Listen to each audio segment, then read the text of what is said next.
Alright, this is the Brown here with another Blu-ray update, and I've got 3 of them today, so I'm kind of running behind on this. I know it's been a few days.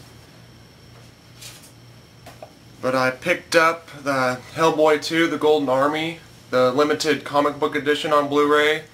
I love the pictures and the packaging to these, or the still cases.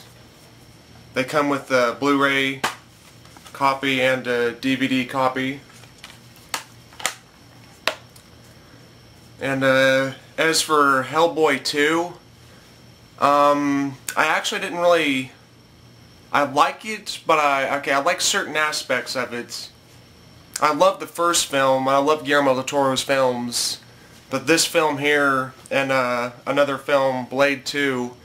Blade 2 is probably my least favorite of his, and this one would be a close second. Every other film I just love. These two, just with this one, what I love about it is like the practical effects of it. They're probably as good as like the 80s effects with like the body suits, the makeup, the costumes, the robotics. I love the Guillermo del Toro's like visionary style with it, all the original, like the monsters and creatures and the worlds and the setting. I love all of that. I love the Prince, I think his name's like Nuala, something like that, Nuala I think, yeah, Prince Nuala, but I love like the martial arts in this, very well done. So if y'all know, I'm a big fan of the martial arts films. There's even a little trace of parkour in there. But what I don't like about it is like the characters I feel are very weak, very, very poorly done. It's really just cliche, the whole thing is. Like a lot of like the action scenes with like Hellboy, Red, it doesn't really make sense. Like, I just don't feel they should like survive a lot of the scenes in this. It's very just like rushed together and against these big odds, and it just seems really silly. It's more, they try to make this more of like a, like for everyone, more of like a kind of like a children's or a kid's film. Because obviously the first film they went really dark with it, and they went a lot more serious, and I really loved that in this. They steered into very greatly into the PG direction, and like a lot of like the lines, like I was saying, like the character development's pretty weak. The story, I felt they could have done a lot better, but I'll watch this just for the effects alone. I mean, like I was saying, they're the best practical effects since the 80s films. And I love, what's his name, forget his name, he's German. He's just the, like the Mist or whatever. But I mean, I'm still really looking forward to Pacific Rim, keeping my fingers crossed. I'm sure that's going to be a great film. I think my favorite Guillermo del Toro film was Kronos. Mimic is a close second. I really like to see him do more films like that, but he's kind of getting geared towards the PG, the general audience crowd, so hopefully he'll do another like R-rated film here, go back more towards like the dark, kind of like adult films like he used to make. But all in all, it's still a pretty good film. I'm still glad to have it in my collection. It's just, compared to the other Hellboy and the other films of Guillermo del Toro, I feel it's one of his weaker films. But, Pan's Labyrinth is actually one of my favorite, probably the best effects. Not the whole film-wise. I'd say this film more is better geared towards, like I was saying, towards the 80s special effects, but Pan's Labyrinth, I mean, the effects in that, it's just the guy with the finger, he puts his, like, eyes in his hands, and, like, the creepy fingers. That there is just, I mean, like, top-end effects. But he really knows how to bring his monsters and creatures to life and really use the effects and mix them well with the CGI and the practical. He's really great about that. But there's Hellboy 2, The Golden Army. Limited edition steelbook, or they say limited edition, they're comic book editions. And here is Hulk on Blu-ray. Ang Lee's Hulk. Now a lot of people actually hated this, or probably still do, This is actually one of my favorite comic book movies, up there with Christopher Nolan's Dark Knight trilogy and Watchmen, because they're just so realistic. I like how they're comic book movies. Yes, when you watch them, you could feel like, you know, they could happen like right now, today, in the world we live in. But I like how they used all the green for the Hulk on the cover, and for the discs, the Blu-ray and the DVD.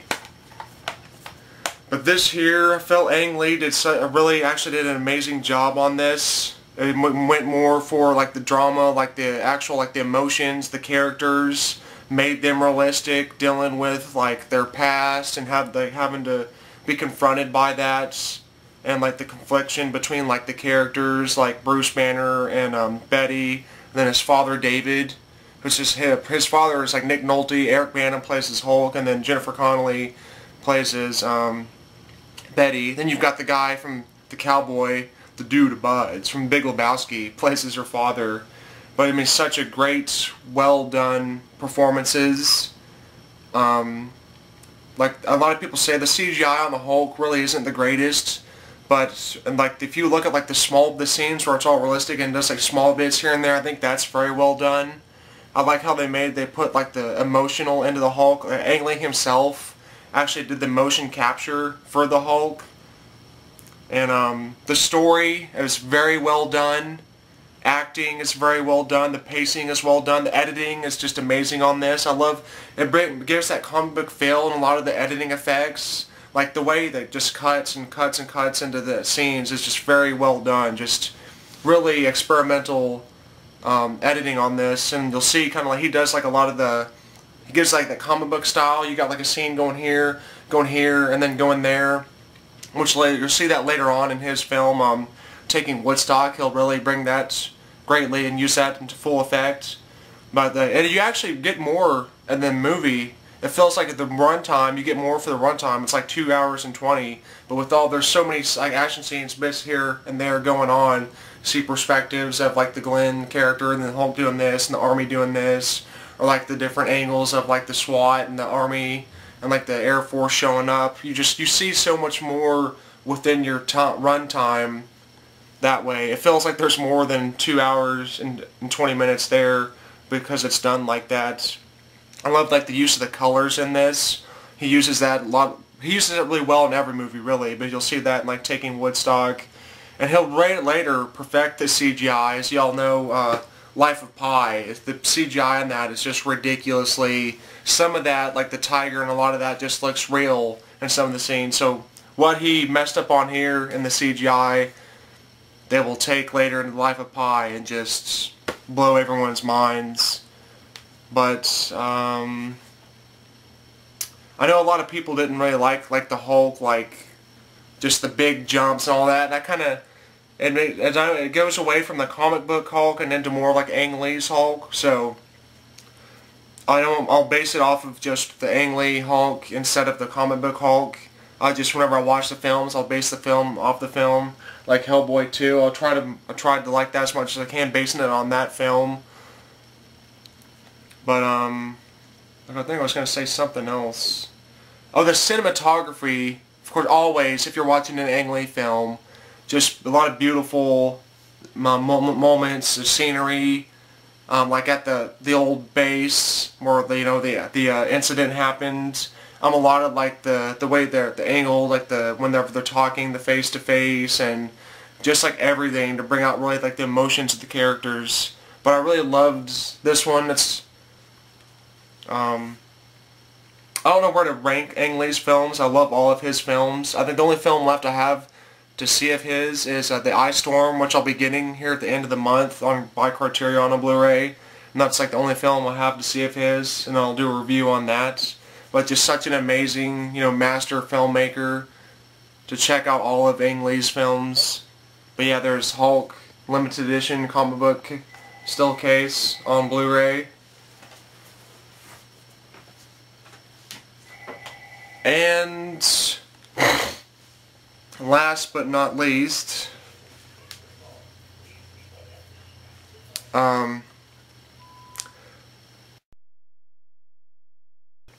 Alright, the camera went off. I figured it would do that because I'm just going on and on here. Well, originally I wasn't going to talk about this because everybody knows this film. Stanley Kubrick's The Shining. Here's Johnny! Of course, Jack Nicholson plays as Jack Torrance. You've got Shelley Duvall plays as his wife, Wendy, and his son, the son Danny. Everybody knows The Shining. I actually got a Shining shirt on the way with like, I'll try to wear that next video if I get the shirt by then. But like the Overlook Hotel, like the dead twins, and then like going into the maze. But I could just go on about the story about this, which is basically that Jack goes up to the Overview Hotel to get the job to be the caretaker for it over the, I think it's like through the autumn and winter, back around until May when it reopens, and he just goes insane. But this film, I would say that 2001 is his most mind-blowing film because I I actually would almost say this would be now The Shining after watching it again, because I had it on I have all of Kubrick's films, had it on DVD, had to upgrade it to Blu-ray, and the reason I would say this would be his most mind-blowing is because at least in 2001 I can kind of get my own theory onto what it all means, but then when you get to the end of The Shining, you're just like, it doesn't really explain, so you kind of have to look at it and judge it, and you still just feel like lost. But I'll try my best to, here's my take on it, is like at the end, okay, obviously at the scene at the end that gets you is, of course, after Jack, I'm just going to do the spoiler of this because I'm sure everybody's seen this, but after, he freezes out there in the maze and his, you know the image, and then it cuts into like the zoom shot right in, and it shows the picture of the Jack like 31 I think it was, so originally he was like there in the past, but I think it leaves you like guessing like that if like he was there before, but that's really, I think that has to do with the whole everything that took place there. That murder with the guy murdering his wife and the two daughters, and just like the past kind of, and that The Shining, I think it's just The Shining, and it's just, I think it just tries to confuse you, and really the main point I think of it is that it shows there's like no method to the madness, because madness is just chaos and insanity, and if you watch throughout the film, you try to put it together, but I mean it's just like madness can't be put together. It's just crazy, like the different images, like because obviously Danny has The Shining, and then what's his name, he played by Scatman Crothers, he has The Shining. Obviously Jack Nicholson has The Shining because he sees imaginary people, he sees things like Danny sees. Even his wife and Danny's mother Wendy has The Shining near the end. She sees the two images, like the room with like the cobwebs and the skeletons. Then the scene, which is just the guy sitting there and the person with the dog face doing what, and then they turn and look directly at her. She's coming up the hallway with a knife and everything's all blue.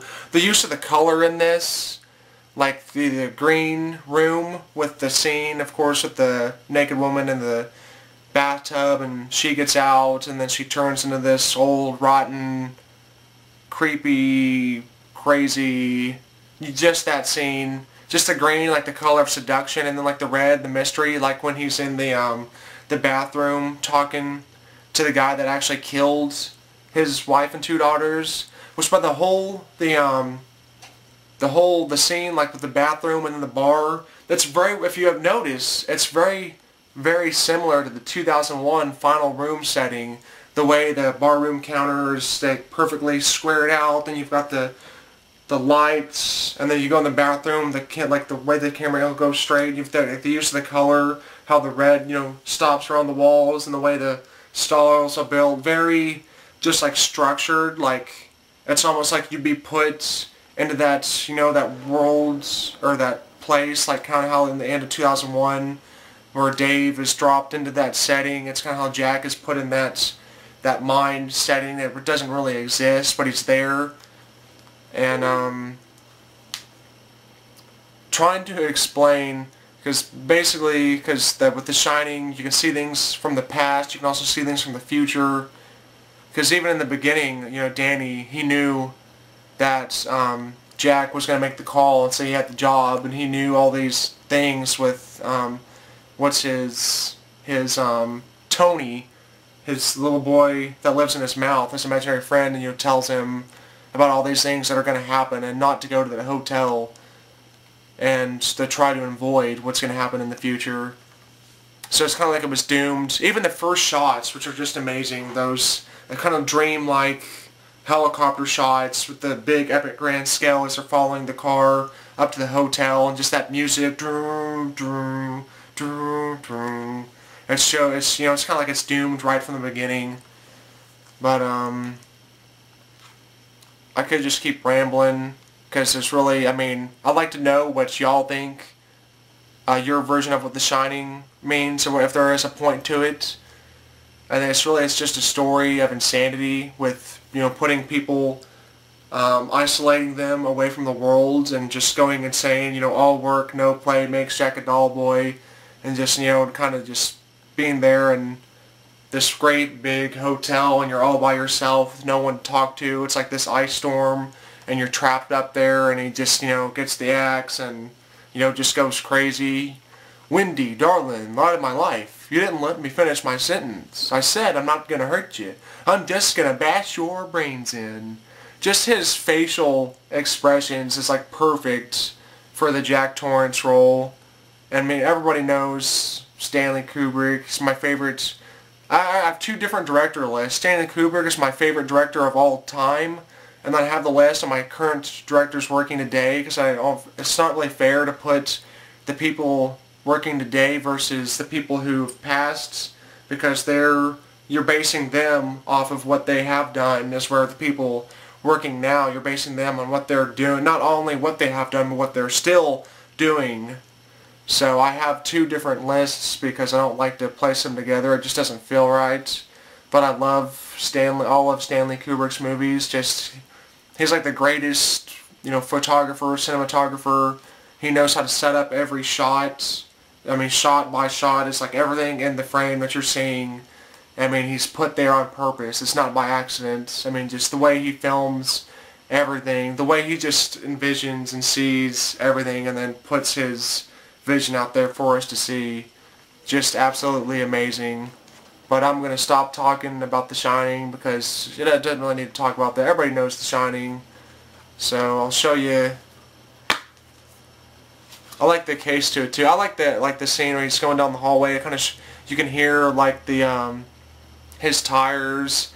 They use that sound effect. That's like the music and like the atmosphere of the scene. Then he turns the corner, you know, and even his acting is just. There's another Kubrick, Clockwork Orange. But yeah, Stanley Kubrick's The Shining. Those are my, like I said, I was getting behind, because normally I do these, you know, one film at a time. Now I've got them all there, and they're there. And like I said, the next video I'll try to have that Shining shirt. I seen that. I think it was like $6 shirts.com. I mean, for $6, there's some amazing film shirts there. There's like one of like Team Zissou, Big Lebowski, Pulp Fiction, Aliens. Another one I really want to get, it's like They Live. That was a pretty neat shirt. Whoever did that one. Just a lot of great. Check that site out. $6 shirt. I think it's like $6 $6 shirts or $6tees.com. But I mean, for $6, I think it's like $4 or $5 shipping. You can get some pretty awesome movie shirts. So, but yeah, The Shining, Hulk, and Hellboy 2 Golden Army. Those are my Blu-ray updates for this time. And until next time, I am Sean the Brown, and I shall see you later, and thanks for watching.